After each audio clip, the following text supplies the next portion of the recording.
দুঃখ বলতে লোকে যা বোঝে তোমাদের সংসারে তা আমার ছিল না। তোমাদের ঘরে খাওয়া পড়া অসচ্ছল নয়। তোমার দাদার চরিত্র যেমন হোক, তোমার চরিত্রে এমন কোনো দোষ নেই যাতে বিধাতাকে মন্দ বলতে পারি। যদি বা তোমার স্বভাব তোমার দাদার মতোই হতো, তাহলে হয়তো মোটের উপর আমার এমনিভাবেই দিন চলে যেত, এবং আমার সতীসাধ্যী বড় জায়ের মতো পতিদেবতাকে দোষ না দিয়ে বিশ্বদেবতাকেই আমি দোষ দেবার চেষ্টা করতুম। অতএব তোমাদের নামে আমি কোনো নালিশ উত্থাপন করতে চাই নে। আমার এই চিঠি সেজন্যে নয়। কিন্তু আমি আর তোমাদের সেই ২৭ নম্বর মাখন বড়ালের গলিতে ফিরব না। আমি বিন্দুকে দেখেছি। সংসারের মাঝখানে মেয়ে মানুষের পরিচয়টা যে কি তা আমি পেয়েছি। আর আমার দরকার নেই।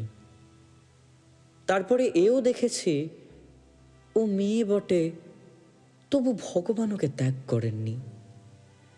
ওর উপরে তোমাদের যত জোরই থাক না কেন, সে জোরের অন্ত আছে।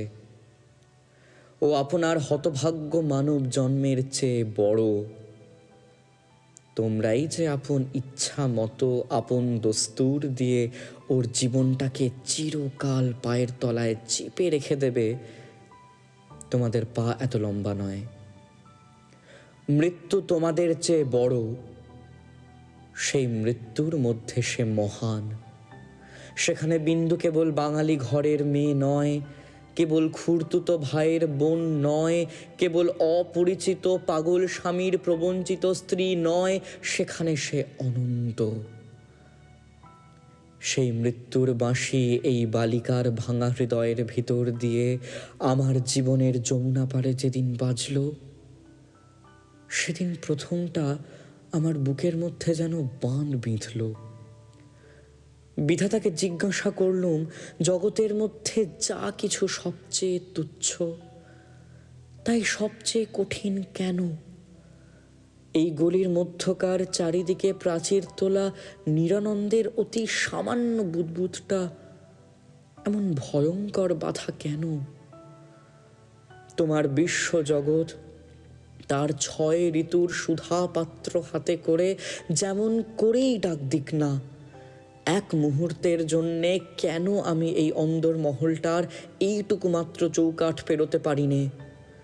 তোমার এমন ভুবনে আমার এমন জীবন নিয়ে কেন অতি তুচ্ছ ইট কাঠের আড়ালটার মধ্যেই আমাকে তিলে তিলে মরতেই হবে? কত তুচ্ছ আমার এই প্রতিদিনের জীবনযাত্রা, কত তুচ্ছ এর সমস্ত বাঁধা নিয়ম, বাঁধা অভ্যাস, বাঁধা বুলি, এর সমস্ত বাঁধা মার। কিন্তু শেষ পর্যন্ত সেই দীনতার নাগ পাশ বন্ধনেরই হবে জিত, আর হার হলো তোমার নিজের সৃষ্টি ওই আনন্দলোকের। কিন্তু মৃত্যুর বাঁশি বাজতে লাগলো। কোথায় রে রাজমিস্ত্রির গড়া দেওয়াল? কোথায় রে তোমাদের ঘোরো আইন দিয়ে গড়া কাঁটার বেড়া? কোন দুঃখে কোন অপমানে মানুষকে বন্দী করে রেখে দিতে পারে? ওই তো মৃত্যুর হাতে জীবনের জয় পতাকা উড়ছে। ওরে মেজ বউ, ভয় নেই তোর। তোর মেজ বউয়ের খোলস ছিন্ন হতে এক নিমেষও লাগে না। তোমাদের গলিকে আর আমি ভয় করি নে।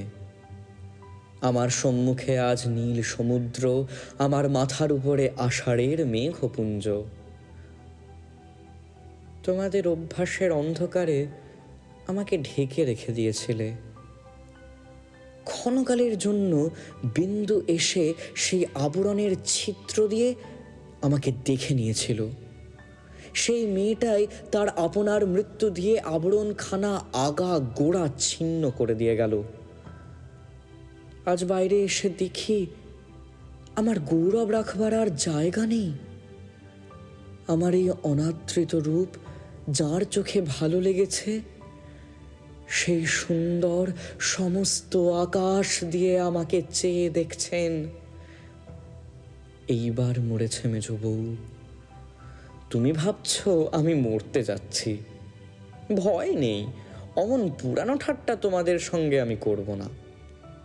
মীরাবাইও তো আমারই মতো মেয়ে মানুষ ছিল, তার শিকলও তো কম ভারী ছিল না। তাকে তো বাঁচবার জন্যে মরতে হয়নি।